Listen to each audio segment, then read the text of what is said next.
So, Professor, this is going to be a slightly different show if I get my way. If you get your way, then I don't know what it's going to be because it's your way. But I'd kind of like it to be a conversation between a real conversation. Have you been paid anything for any of these? We've had like 40 or 45 shows. Have you been paid anything? No. Have you gotten a promotion? No. A raise? No, nothing. How about new friends? Yeah, I mean, Well, okay, new friends. Fair enough. Yeah, you might have gotten new friends. But in any financial or fiduciary way, is this your job or even avocation? No. How about mine? You think I've gotten any new money or friends? Well, friends. I don't know. You are a lawyer, so Well, no, I'm not a lawyer. I have a law degree. Oh, okay. Sorry. Yeah. Tony, have you gotten paid? You're a producer. Have you gotten paid anything? No, I've not been paid anything. Yeah, you kind of look sad when you say that too. Yeah. So we're doing this for some reasons, and maybe some other show will talk about that. But I'd like Professor to just have like a couple guys who have some expertise in public policy to be talking about the current situation. I hope, and I don't think this will go viral, but at some time, I hope somebody will pick up some of these videos and go, you know what? Professor Tootle said something, back in 2021 or 22 that was important, and maybe that will have some influence in society. That's the reason I'm doing this, is because I think we need to do a better job talking about public policy. Why are you doing this? Same reason. I mean, Okay. It seemed like a nice step in the right direction towards decency and thoughtful. So often, I'm sure you encountered this, but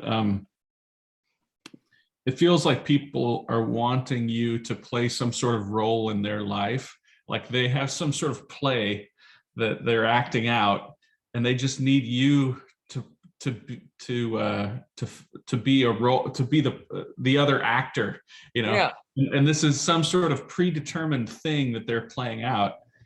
And this is a compliment to you and to Tony, but and Bart and everybody else, but I've never felt that way, So I think one of the things that is interesting about these conversations that we have, but is that what we really have is a group of people who are actual listeners. I mean, except for me, but other than me, and that's kind of a prerequisite towards having a conversation, which is, are you asking these questions to get mad, or are you asking me these questions because you really want to know what the answers are?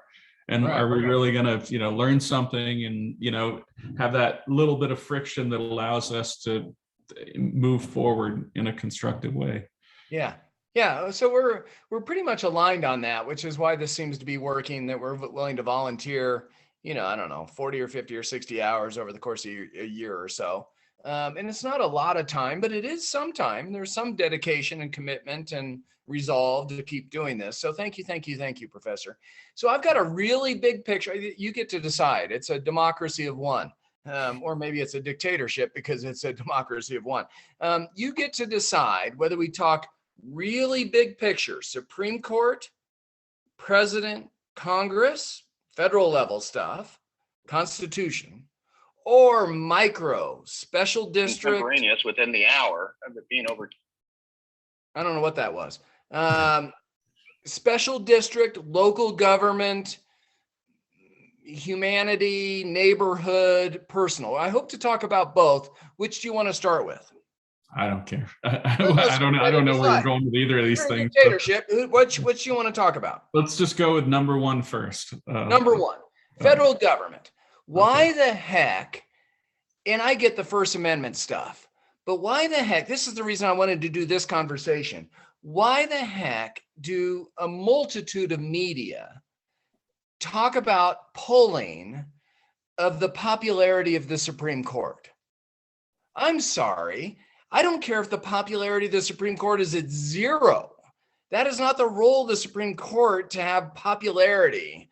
I'm just so astounded that the lack of understanding of our federal government, our Constitution, and I get political stuff. I realize why there may be a poll and why people want to attack the Supreme Court for their multitude of decisions this last session. And now their popularity is at 25% versus 55%. I don't care. I just look at it aghast and say, do people not understand our system of government?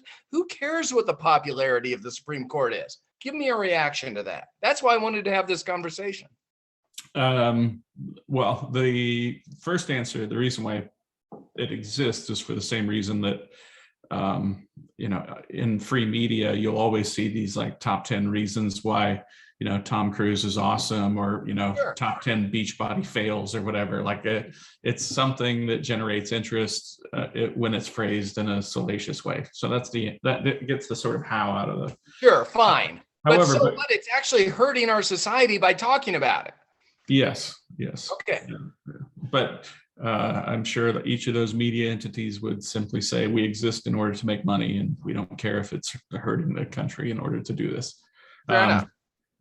But I would also, let me defend some polling on the Supreme Court, which is, if it is done right and it's done in a responsible way and it's reported in a responsible way, I don't think there's anything necessarily wrong with understanding or getting a poll, or getting a feel for how Americans feel about their institutions of government, but it's all a matter of if the poll is good and if it's put in the proper context and how it's reported. So, well, let me interrupt, Professor. So, all this shocking is about guns and abortion and environmental regulations and the survival of the earth and the humans on the earth. These are real important issues that we should be debating. But the popularity of the Supreme Court has gone down because of guns, abortion, and environmental regulations, and maybe elections, and maybe there's one or two other major decisions. But that's why the popularity has gone down. But really, that's not why the popularity should have gone down, is it? Well, you brought up something that I haven't thought about. I haven't talked about this in a long time. It used to be something I was obsessed with back in the 1990s. But how the lack of conservatives in media institutions makes it almost impossible for liberal bias to ever be checked. And let me give you an example of what I mean. If you are a liberal, fantastic, God bless you, but you are of the opinion that what matters is the results of a Supreme Court decision. And so the way that you're going to frame all of your polling question is, how do you feel about the results of the Supreme Court decision? And if you happen to have one conservative in the room, they might stick his or her hand up and say, the way that you're asking these questions is implying that what we should get out of the Supreme Court is the result that we want rather than the process that we want. And it just means that the sort of conservative view of the Supreme Court is never reported in any, or even measured. And now, if you don't think that's true, even people running around calling themselves conservatives, they get mad when a Supreme Court decision comes down and the result is not what they want, rather than was the proper procedure followed? Did the Supreme Court do its diligence in interpreting the law correctly? Okay, let me interrupt you, Professor, because that got to one of the cruxes of the conversation I hope this would take at the big level. I also want to talk about the local level before we open it up to questions. Let me interrupt you. What is the role of the President of the United States? What is his or her job description? To execute the laws of the United States. I'm going to just stop it with a period. To execute the laws of the United States. Does the president write the laws of the United States? No. Okay, so to execute the laws of the United States, the president needs to hire people, cabinet members and sub-cabinet members, and then the rest of it is in a federal bureaucracy, but the higher ups of the administration to implement his or her will, does the president look to what to find out what the laws are of the United States? First, you look to the law, and then you look to relevant court decisions to make sure you're implementing the Okay, law. hold on. Okay, well, first we look to the law. Who writes laws in the United States at the federal level? The legislature, Congress. Okay, and Congress consists of, the legislative branch consisting of the House and the Senate. and it also requires the president to agree with it, or it could be overridden. No, I mean, as Ulysses S. Grant said, and something that seems downright quaint these days, I know of no method to secure the repeal of bad or obnoxious laws than to faithfully execute them. So he said his job was to execute all laws, whether they meet his approval or not. Love that. You answered a different question, so maybe I didn't phrase it right. I love that answer, so thank you. And I love the historical approach too, so thank you. That's why you're here rather than some Joe off the street in their opinion. So thanks, Professor. But in order to be a law, it takes a House, a Senate, and... Well, I mean, if the constitutionality of it is challenged, then the Supreme Court. Is that true? No, it takes the president to sign it in. You're talking about signing a law, right? Yeah. Yeah. Or it can be overridden. Yeah. The president is irrelevant if enough of the people's house and the state's house, the Senate, decide to approve it, then they can override the president, correct? Yes. Cool, thank you. So that's the role of the president, is to say it one more time, please. Execute the laws of the United States. Wow, that's it? Is to execute what Congress says? Well, I mean, there are some. Yeah, What else? Commander-in-Chief of the Armed Forces. That's by Constitution, correct? Yeah. Thank you. What else? Faithfully execute what's in the Constitution is the oath. Yeah, but mostly it's to be the commander-in-chief and execute the laws that Congress writes, right? Yep. Okay, thank you. What is the role of Congress? Is there a job description? Yeah, I mean, Article 1, Section 1 is that they write the laws for the United States. Yeah. Yeah. That's to be the primary organ of self-government in the United States. And there's not much to it, right? And by structure, it's not that complicated, right? And you don't need a law degree like I have, or a political science degree like I have, or several degrees like you have to understand it. It's pretty clear, right? The role of Congress. If you run for Congress, there's not really a job description. You swear an oath to uphold the Constitution, but there's not really a job description, right? No, not really. Yeah. Yeah, but your job is to write laws. Yeah. And if they pass, both the House and the Senate and the president signs, or you override the president, then that's the law of the land, right? Yep. Otherwise, you're just like a talking head. You can have a bully pulpit, of course, because you're an elected official, so you can do whatever you want because there isn't a job description. But the bottom line, the job of Congress is to write the rules of the land, right? Yes. Okay. Role of the Supreme Court. What the heck is and I guess there's a bunch of different definitions. There's a liberal and a conservative, and there's a nuanced and a historical and a contemporary. You're the professor, you're the history professor. What is the role of the United States Supreme Court? To make sure that the laws of the United States are properly interpreted and constitutional. So I think we should just leave it that. You want to say it one more time? Do you want to change your answer now? You didn't know what I was going to ask you, but do you want to change your answer? I don't know. Usually if people want the one sentence, they say to interpret the laws, but right. To make sure that they are constitutional.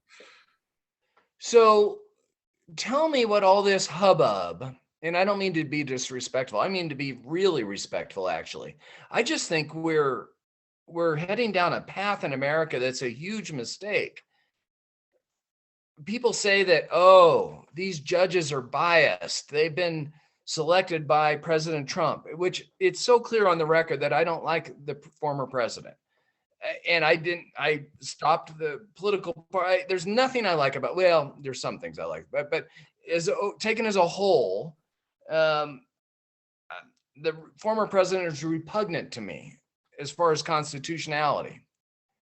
But he appointed some 3 Supreme Court justices, and they've decided to interpret some really big cases, abortion and guns and environmental regulations and potentially voting regulations, some big stuff.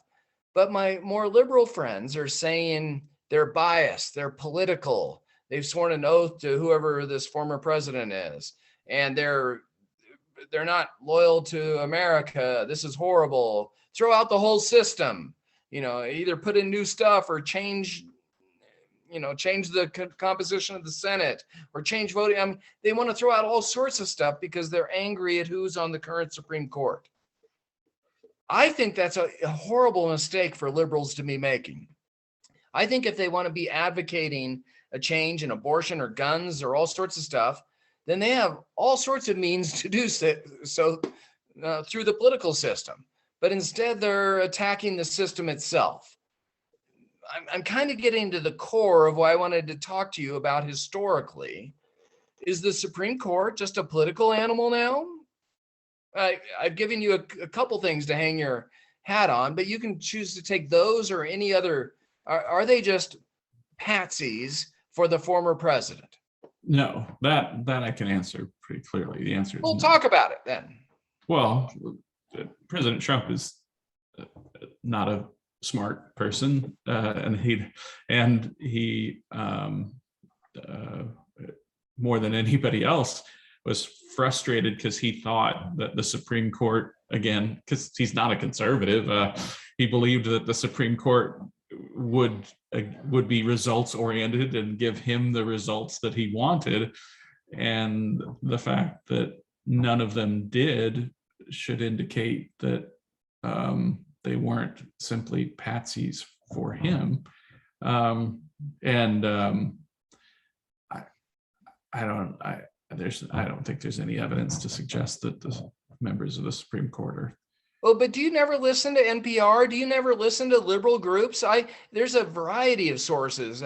Progress Now, occasionally the AFL-CIO, maybe the NAACP. There's a ton of different inputs that I have that they just say this is ridiculous. The Federalist Society chose these people, and in order to get elected, he decided to choose these people, and they are just completely beholden to him as a man, not the rule of law. As a man, he was the president.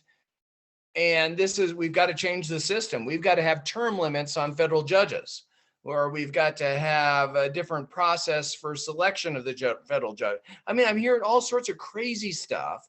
We've been around for a couple hundred years, and I go, wait, the system is actually working.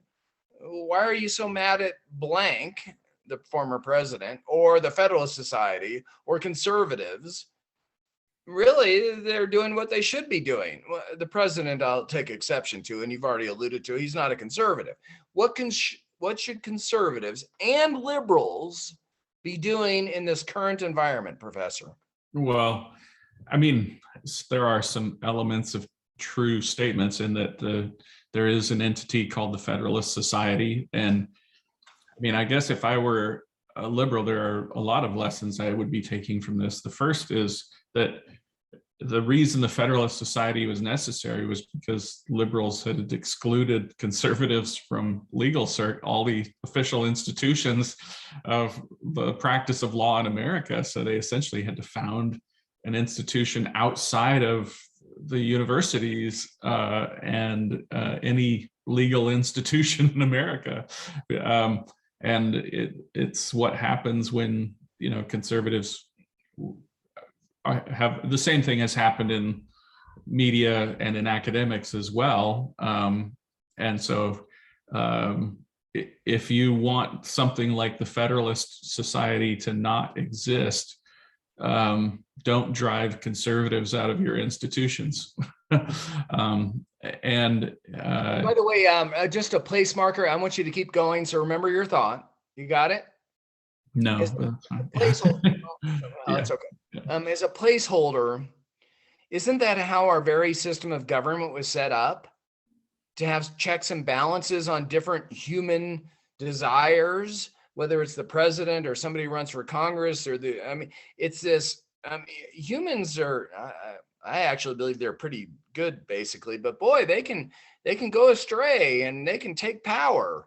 And so you need this contrary power to fight other powers in order to maintain freedom, right? Shouldn't conservatives and liberals almost be on the same page on this? I mean, don't they want human freedom? Don't they want to decide how to act themselves or in small groups or city states rather than this one universal government that we seem to be setting forth? And I'm not talking crazy world order and trilateral commission.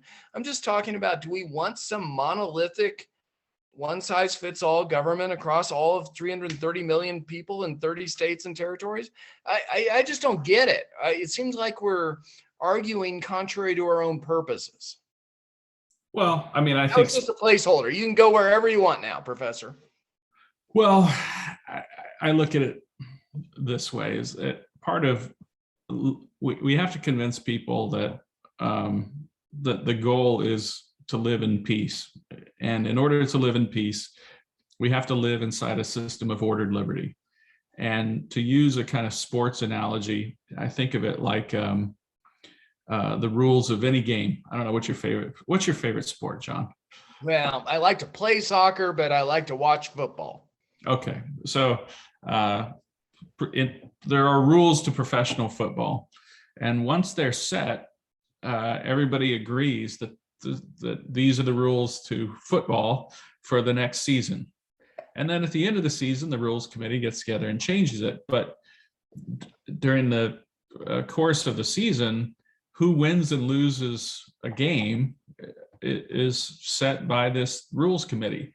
And then, but you have these times when, people make mistakes or there are judgment calls, and then they get together and try to get the call right. And that's why you rely on the referees to make sure that people play according to the rules of the game. But if you think of the, an orderly society as being one where we agree that there's a contest, but there are rules to this game. Now, to extend our metaphor a little further, when the game is over, one side is happy and one side is sad. And because we have such strong feelings about these issues, we will sometimes say, we were robbed, or the refs got the call wrong, or that's a bad rule and it needs to be changed because look at how it had this effect on the game. But if you want to have a game the next week, you got to agree to follow the same set of rules. Does that make sense? So that's a great analogy, but what should be conservatives? And again, we should probably have a liberal professor come in and talk about their angle. I'm talking about the defense of conservatives and how I think people are getting it wrong, or they're ignoring conservatives, or conservatives aren't making the right thrust of their arguments. Your analogy is great, but we don't go attack the refs at the end of the game if we don't like it. To your analogy, all right. Let me. And my analogy will still work for this. You have to realize that there's something that you're getting something out of facing a competition with the other side under the rules. That cheating, or changing the rules, doesn't just hurt the other side, it also hurts you, because it means that you're not able to win under the rules, and whatever you have won is perhaps not worth winning. So following the rules doesn't just help you. You shouldn't just follow the rules because it helps you, or you shouldn't just follow the rules because you're a nice person or it helps the other side. You should recognize that following the rules also helps you. And I often turn it this way, which is if you want to say, if you have an objection to like the EPA ruling on, I would say, if you hate President Trump, why would you want to give President Trump the power of a king? You should recognize that you're not going to win every election. So maybe you don't want an elected king every 4 years. Right. And if you don't like the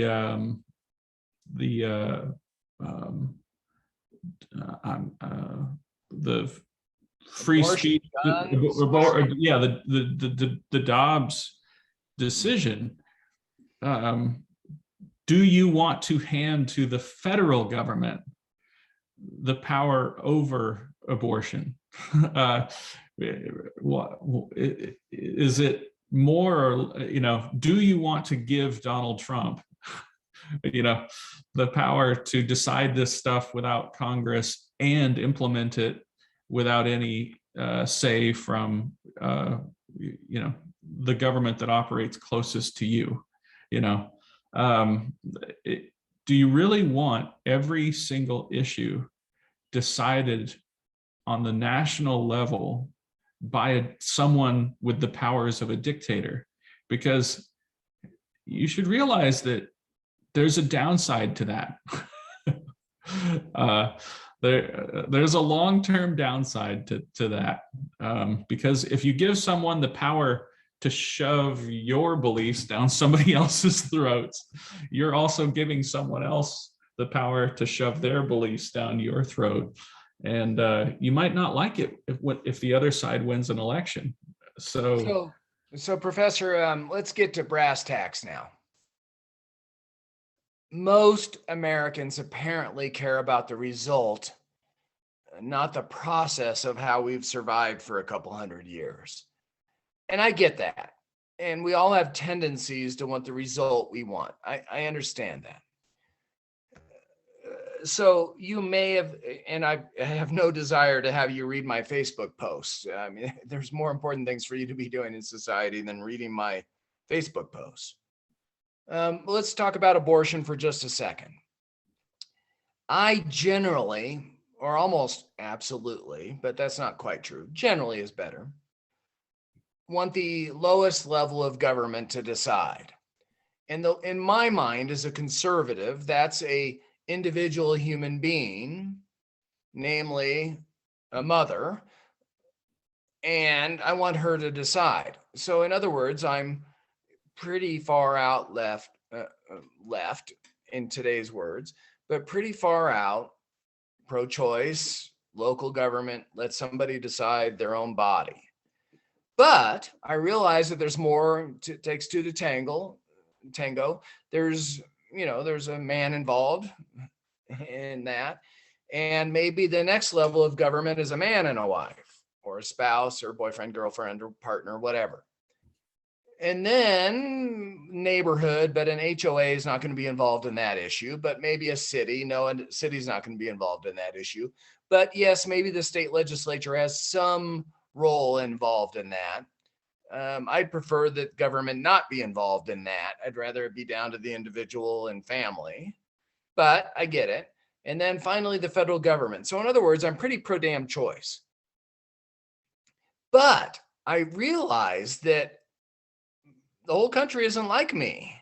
And there's a chance that a majority of the country may decide that it's the opposite, that that's a human life or a potential human life, depending on religion and philosophy. And they may say the other way, the exact opposite of me. From the moment of conception, that's a human life. And therefore, we're going to make a federal law saying it's a human life forever from the moment of conception and contraception.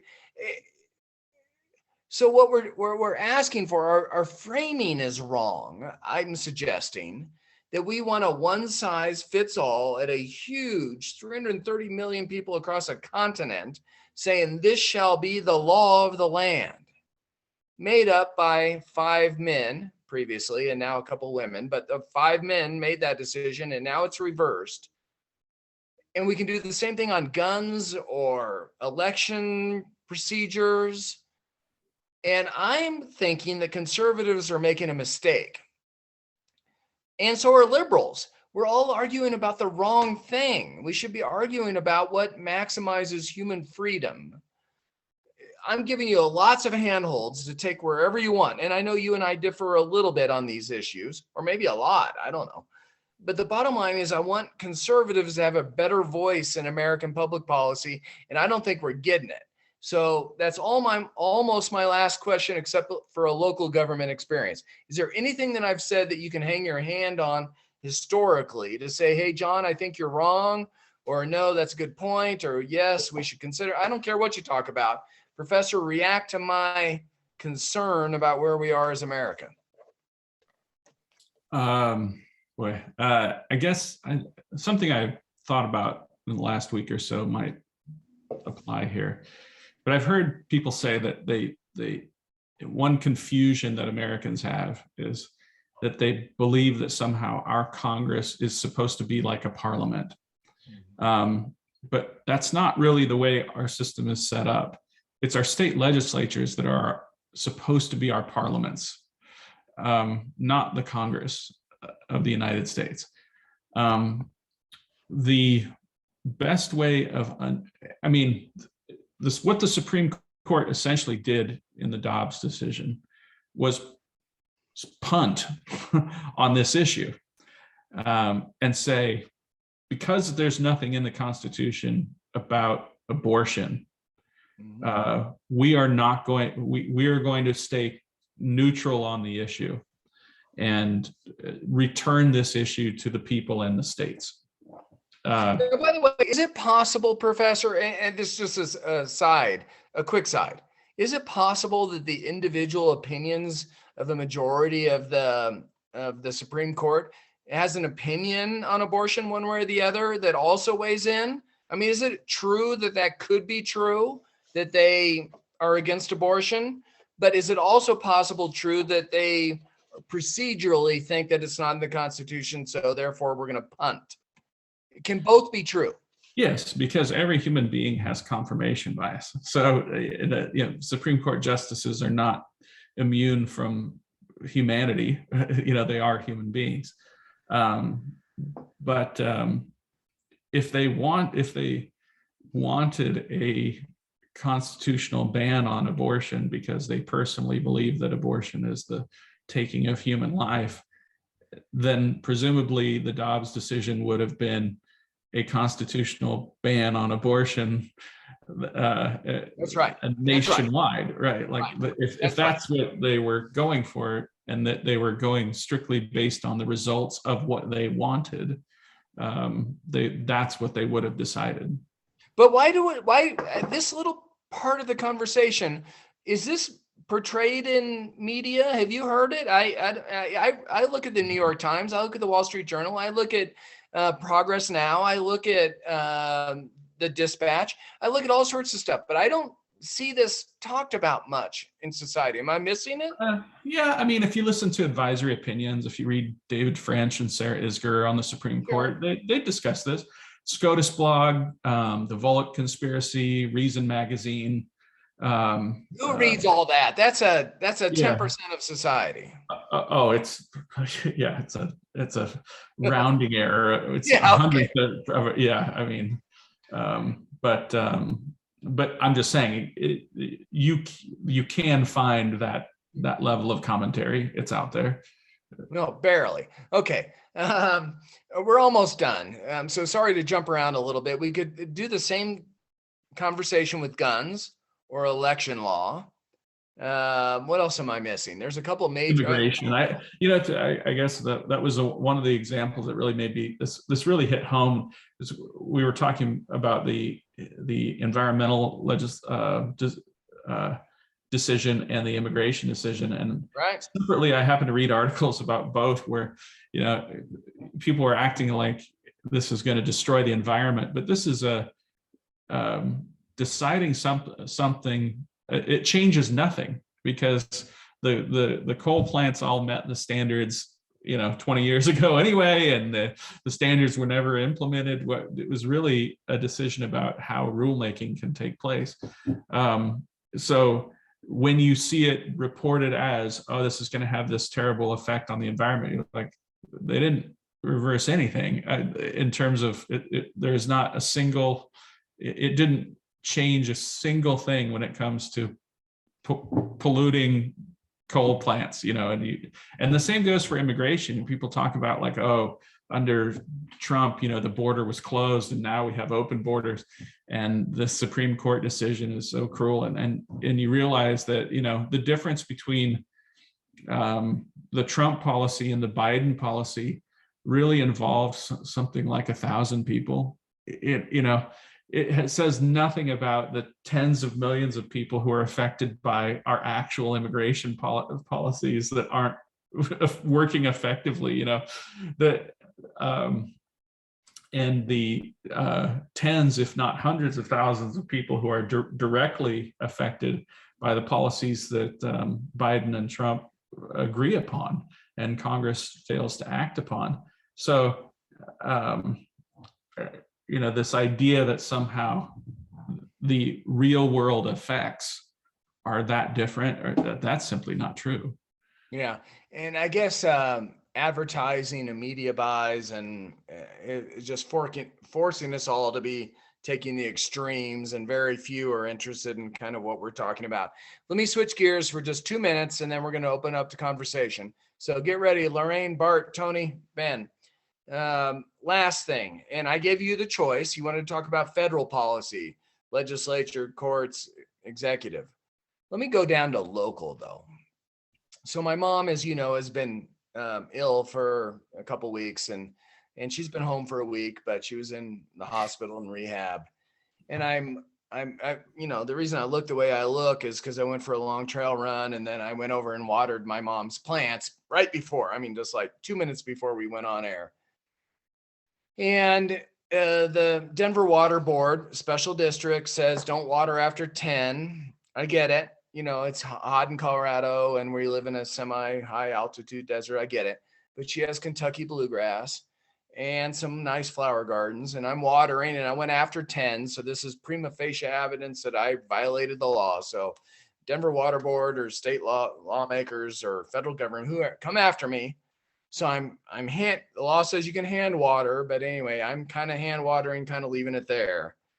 Do we really want federal government to be involved, whether Kentucky bluegrass can be planted or whether my mom can go to Bridge?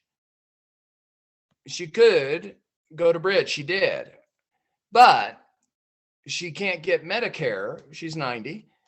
She can go to church and she can go to the grocery store, but she can't go to Bridge. The only reason she wants to live is to play bridge with her friends. Not me, not her son, not the rest of her. She wants to play with her friends. She loves bridge and has been for 60 years. Who gets to decide these? Federal government law, private insurance, Kaiser, local government, a nurse that comes and interviewed me last week versus me watering to make sure, she likes her plants and she hates weeds. Do we really want one standard uniform government over everything? Is Kentucky bluegrass in Colorado the same as in Missouri? Or Professor, tell me, isn't right if is in an injustice somewhere? My liberal friends say, if there's an injustice any. Well, your audio cut out, so let me interrupt because I don't know if anybody else can hear you. I'm just going to reply back with the old Abraham Lincoln formulation, which is the proper role of government is to do for a community of citizens what they cannot do or do so well for themselves in their separate but individual capacity. And on all other things, government ought not to interfere. So if it's something that you can handle yourself, then you should do it yourself. If it's something that you and a small group of people decide we should band together in order to accomplish this thing, then the level of government the closest to the problem should solve the problem. And there are some things that only the federal government can do. But I think that the most effective federal policy and the thing that it should be focused on like a laser is the protection of rights, the equal protection of rights in the United States. And the more we depend on the federal government to regulate our life, the less time it has to, because time and resources are finite, the more we call upon the federal government to regulate the lives of people who could be doing things for themselves, the less time that federal government is spending securing your rights, which is what they should hopefully be doing. And the other thing that enables people to do is enables people to not do their jobs. One of the reasons why we have bad immigration policy is because people have been depending on the courts to settle this issue. One of the reasons we have bad abortion policy is because people have said, well, let the Supreme Court's going to handle it. One of the reasons we have bad environmental policy is because people said, well, we're just going to let the Supreme Court and the administrative state do it. And Congress is happy, apparently, to let other people take their power and do their jobs. And what the growth of the administrative state has done over the past 100 years, and then over the past, even more so in the past 50 years, is it has really allowed our elected leaders to not do their jobs. And I find that depressing. Yeah. So, Professor, I'm as opposed to, well, actually, it seems like conservatives and liberals are all upset and sad and mad and angry. I don't get it. I truly don't get it. It seems like this is an opportunity for people to exercise their full responsibility and privilege and obligation as a citizen to make their desires known at the local level, state and federal level, be engaged in the process and determine our own destiny. It seems like this is actually a good time to be an American. Am I wrong?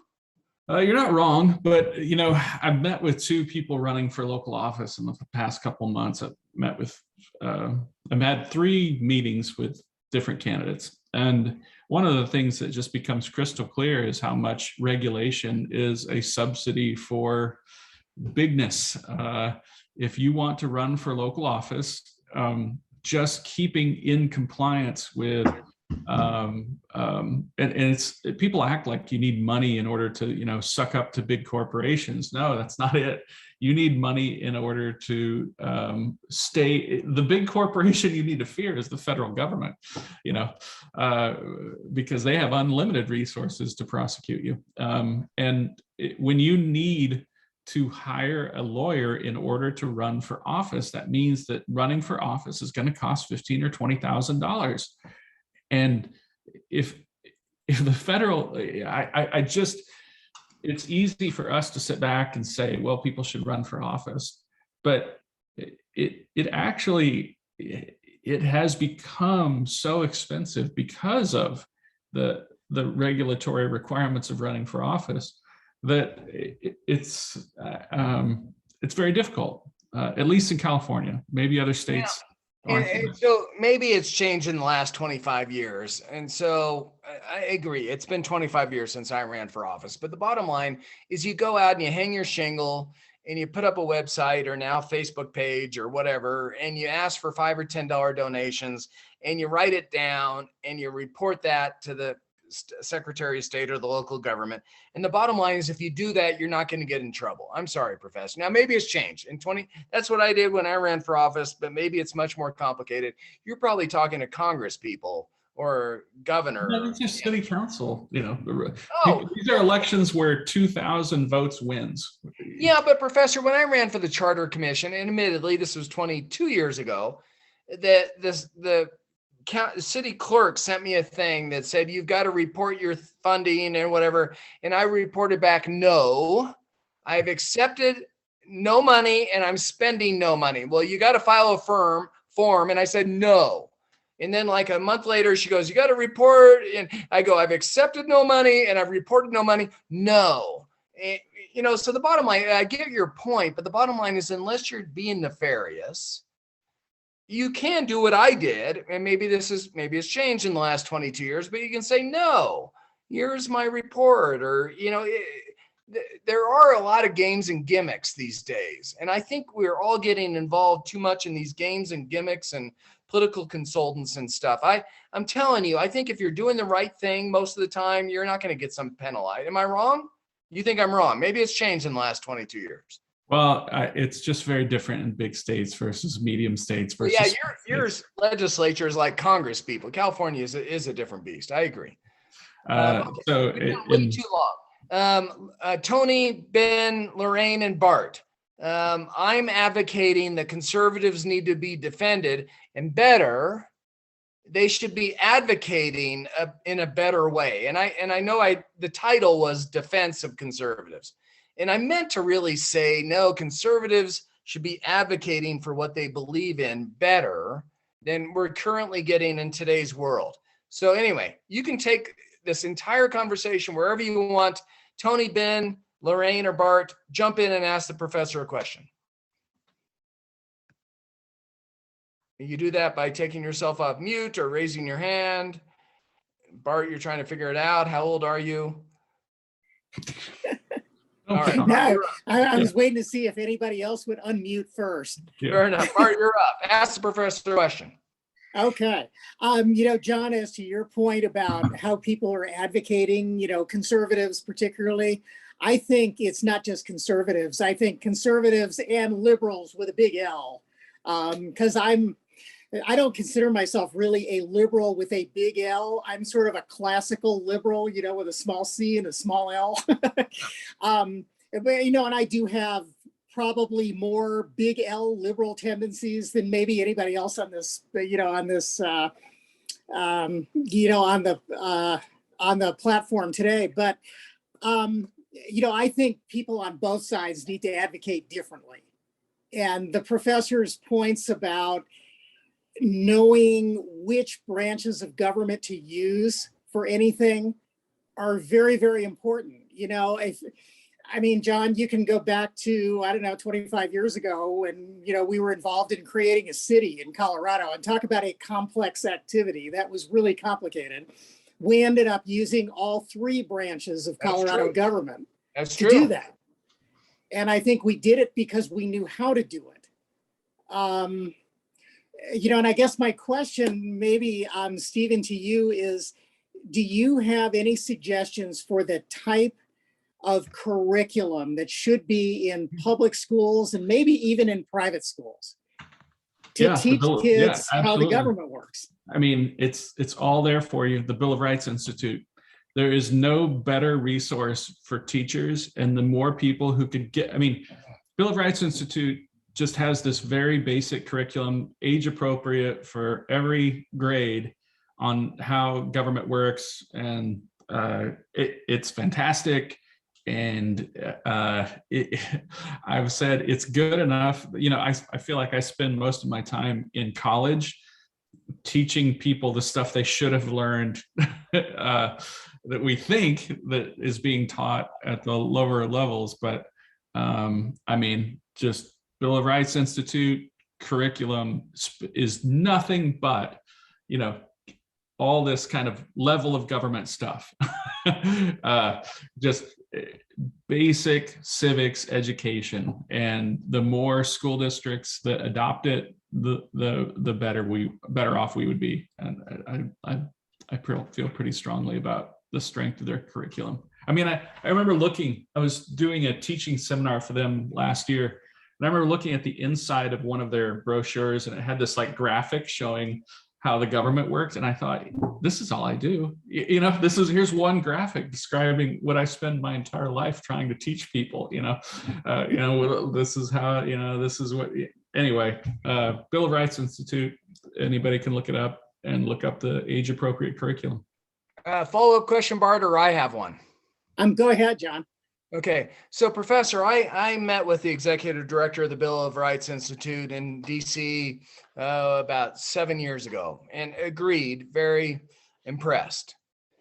But I'm still concerned that it's not their fault, it's our fault as citizens in not understanding our government. Why is it you just Google it. You can see that the United States Senate is only 40% of the US population, and they're limiting the rights of the rest of the population. Or you can see that the Electoral College is immoral because they are not following the popular vote. And those are two examples, but there's, a multitude of examples in common language and common press and common discussions that America is broken. We are not even a legitimate democracy because of these kind of problems. So good for the Bill of Rights Institute. They're not failing. We are failing in understanding the founding of our country. Can you give some response to that? Because I'm hoping we can play one little half footstep and people going, aha, sure, the president didn't get the popular vote. Who cares? That's not how our society is organized. Ben Franklin's quote about the republic, if we can keep it. And why are we not talking about reality? We're not, you can't just change the Constitution without a certain number of states, and a certain number of states aren't going to agree to that. So why are we bullshitting? Why are we arguing about stuff that can't happen? I don't get it. I mean, you're right. But I would just say that it gets back to getting people to understand that being invested in a system of ordered liberty means that you're committing yourself to something that will create a series of slight betterments over slight hurts, hopefully, over the long term. Slight what? Slight betterments over slight hurts over the long term, hopefully. And that thus far it has. Or another way of looking at it is I've always liked that democracy will break your heart 49 out of 100 times. And sometimes it gets frustrating when it seems like it's 48 times straight. But the idea is that, that over the long term, there is no better system of preserving individual liberty over the long term than committing to a system of ordered liberty. But you agree, Professor, that it seems like both liberals and conservatives right now are in a state of disarray and disgust, and they feel like they're being aggrieved and abused. It seems like everybody's sad and mad and angry, and I don't quite get it. It seems like our system is actually working. Well, that's also part of what happens during a time of prosperity when things are working, because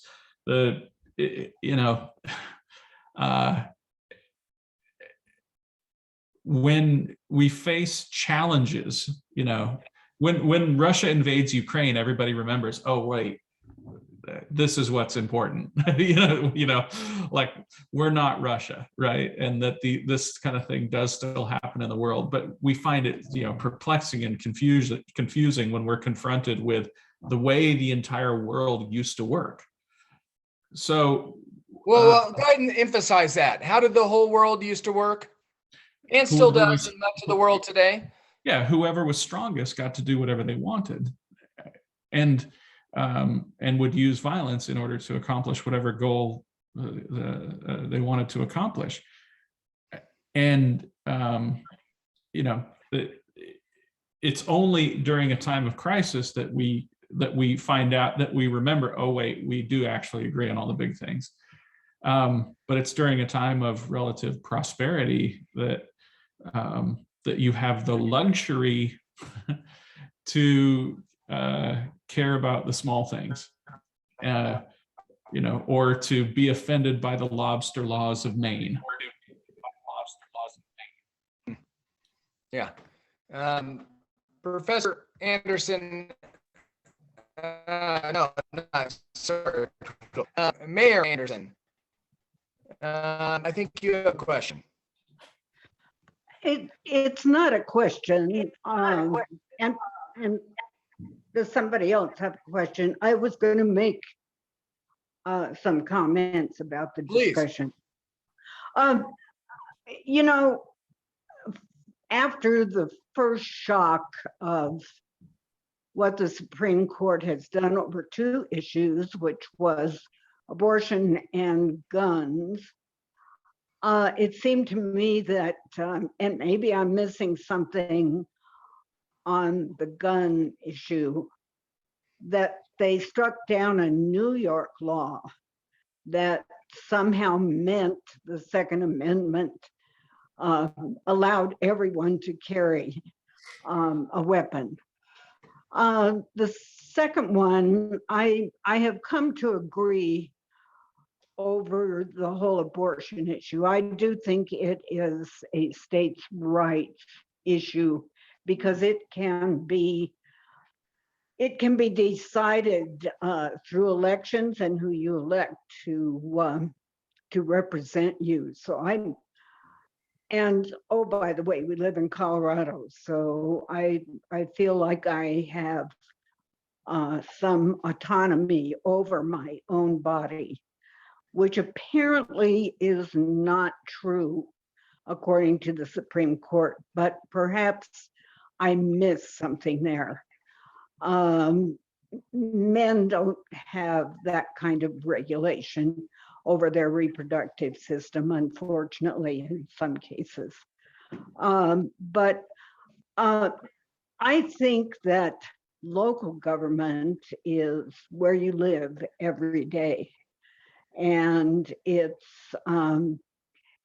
easy to run for local government. Yes, you do have to fill out some paperwork. And unfortunately, it's become more expensive. There was a candidate this last election in Arvada who brought in $60,000 of outside money, supposedly from friends that lived in Massachusetts. And so that sort of destroys that idea that, gee, I can just go out and get a few cans of spray paint and some poster board and some sticks and run for city council. But I did want to say, I think it's going to have to be, we're going to have to become stronger states' rights people. So that's all I have.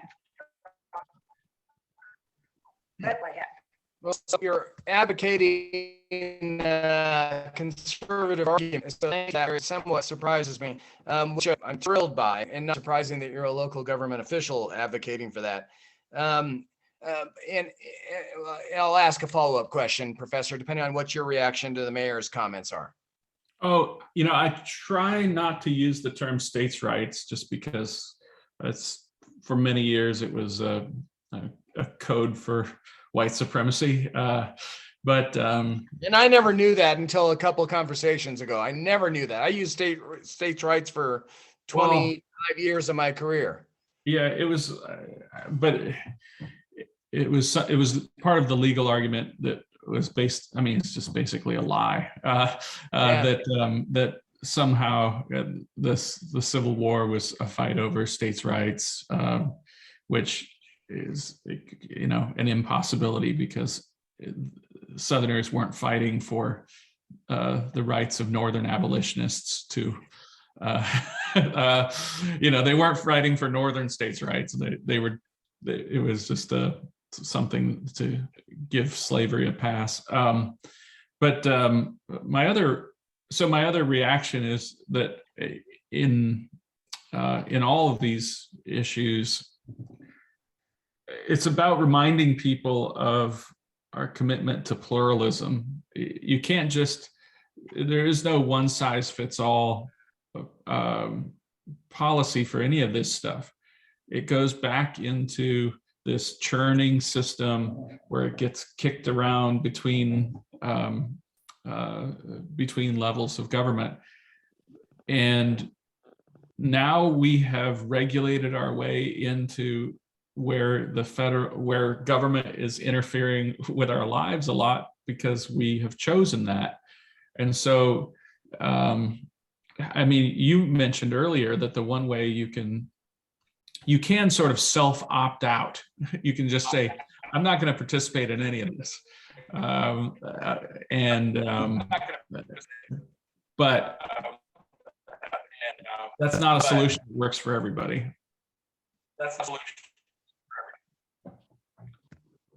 Okay, Tony, I know you missed the last 10 seconds or so, but you are a resident liberal and I don't mean, just as the professor doesn't like labels, I assume you don't like labels either. No. But I assume on the environment and abortion and guns, you're pissed. And I know you're a producer. We love you. Yeah. But the bottom line is you always have a respectful dialogue. But the bottom line is when you go off out of the room, wherever you're at now, you probably talk to your friends and you go, yeah, I know a couple of conservative guys and they're fine, but they're wrong. And my God, I'm pissed. And Actually, so Yeah. so what are you doing? What are you, seriously, on guns, abortion, Right. racism, environmental stuff? What are you doing? Do you think we're crazy, or do we have some points? You know what the conversation I've been having with my wacko liberal friends is that I'm actually a lot more conservative than I thought. Like when we started talking about even Republican and conservative principles, like local rule or whatever you call it, that I think decisions need to be made closer to my home. I don't want the federal government telling me or dictating, especially like in Dobbs, you know, like, and that's what Dobbs is doing, is handing this back to us to say, well, hash it out then. If you don't like this, hash it out. You know, it's easy for me to say as a man, because particularly my liberties aren't being encroached upon relative to reproduction and abortion and those kinds of things. So it's been really interesting for me. I just find myself more and more going, gosh, I don't think liberal, maybe it's this pluralistic idea. I'm so many things, you know, like I don't think I could easily say anymore, I'm a liberal, you know, I'm a far left liberal, I'm a centrist, you know, you and I joked about that earlier, John, you know, it just depends on the issue, and what I'm interested in is the conversation. And like one of the things Professor Tootle taught me today, you know, was about that maybe our state government should be more parliamentary in nature, you know, and that the federal government should not be acting like that, you know, like, and I was like, that's great. That's a helpful way for me to understand, you know. So I think somebody's got their mic on or something like that. So. Yeah, but Tony, that's really helpful to hear. A reaction to that, Professor Tootle, or just nice to hear? I mean, here's my response on a whole host of these issues. If I believed that gun control would reduce gun violence, I would be for it. But when I hear people advocating stuff like you want to pass new laws, we already have laws that would have prevented the last 2 mass shootings. And why not go back and say, like, what, these people are already breaking laws, and they were passing more laws that are not going to be enforced will never solve this problem. like, and then when it comes to the environment, I look at, you know, you mentioned water issues. There's not a single person who doesn't, with a couple of brain cells to rub together, maybe I'm being biased by framing the question this way, who doesn't understand that what we need is nuclear power, desalinization plants in the West. For if we were able to get water to our big cities in the West, through nuclear power desalinization nuclear power and desalinization plants, then we would have more water for the cities who can't get water in that way, and for environmental needs to restore rivers and reservoirs throughout the West. And each one of those things, you know, you're not making the air cleaner when your electric car is running off of coal power. So in each of these issues, I would just simply say, like, I'm advocating for the cleaner air position. I'm advocating for the cleaner water position. Like, and I'm saying that there's a role for the national government to play in all this, because as Lincoln said, these are issues where only the national government can solve these issues. But at the same time, I'm not willing to throw out the Constitution in order to get what I want, sort of first of all. And second of all, this idea that somehow we can't build a single new power plant because what people should just want is to not use electricity. And that like, I just want people to recognize that every policy involves trade-offs. There is no perfect solution to this. There is only a trade-off. And when you scratch the surface, tell us when somebody says that they really believe in climate change and that they really believe in doing what's best for humanity, you say, okay, well, why don't you vote for politicians who will build nuclear power plants and desalinization plants? I mean, and pretty soon, if the person holds firm and says no under no circumstances, eventually they get to the part where they say, well, we just have too many people. That's totally different. And you're like, well, you're not recognizing the trade-off here. Cities aren't prisons. You can't control people moving in and out of cities, seeking opportunity for themselves and their families. And you can't, I guess I would not advocate, if you really want to talk about, you can't say, oh, I believe we should have open borders, but we're not going to have water for people who move here. Like, that's a pretty contradictory position. We should have anybody who wants to come here should be able to come here, but they can't use toilets. Like, I don't, that to me is a non-starter of an argument. So, Professor, you've given me so much to hang on, but we're done with the conversation today almost. I kind of feel like conservatives should be the adult in the room. Is that a rational expectation? Well, how about no? Because liberals, the difference between a conservative and a liberal are supposed to share all the same principles. They just have a slightly different outlook about what is possible in the realm of politics. Okay, I'll change my mind. I'll change my statement then. Conservatives and liberals should be the adults in the room? Yes. Okay.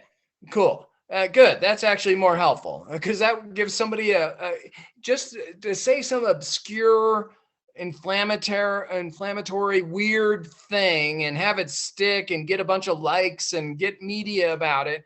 That's really not helpful for society on the left or the right, right? Yeah, it certainly doesn't help advance a conversation that will inevitably involve trade-offs. Love that. Ben, you can just wave off, just go like this, but you're the conservative in the room, more so than I am. I think I'm right more than you are, but you get the last statement. You've heard a bunch of moderates and a liberal. You've heard me and Lorraine, the mayor. Ben, you get the last question or comment to the professor. Well, I was going to had a comment some professor said earlier, but I'm going to save that for another probably more appropriate time. But let me just say this. The thing I have found out on the Supreme Court decision of Roe versus Wade and the Second Amendment and all that kind of stuff for state of New York is it has shown me that I am very conservative and my friends are very liberal. And that was kind of an eye-opener to me. I thought my friends were a lot more conservative than they are, but just reading Facebook posts, stuff like that. Yeah, John, you're right. I'm very much conservative. Yeah. A reaction to that, or we just leave it? I had the same feeling when all these people, as a lifelong Republican conservative, I was shocked when Trump came around and, everybody who I thought was a conservative Republican just started saying a bunch of liberal stuff. And you're like, wait, what? I thought we were all 2 years ago. I thought we were all on the same page, but I had the same, the same thing happened to me in 2016. So, Professor, I'll let you answer it however you wish, but is it possible that very few people in America currently have a steadfast policy that they know their principles and philosophy, or they've adapted to current social media or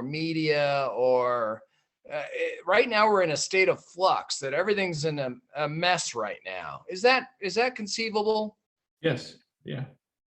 Well, so what do we do about that? Is that okay? We just be a mess, or is it nice to have some bedrock principles?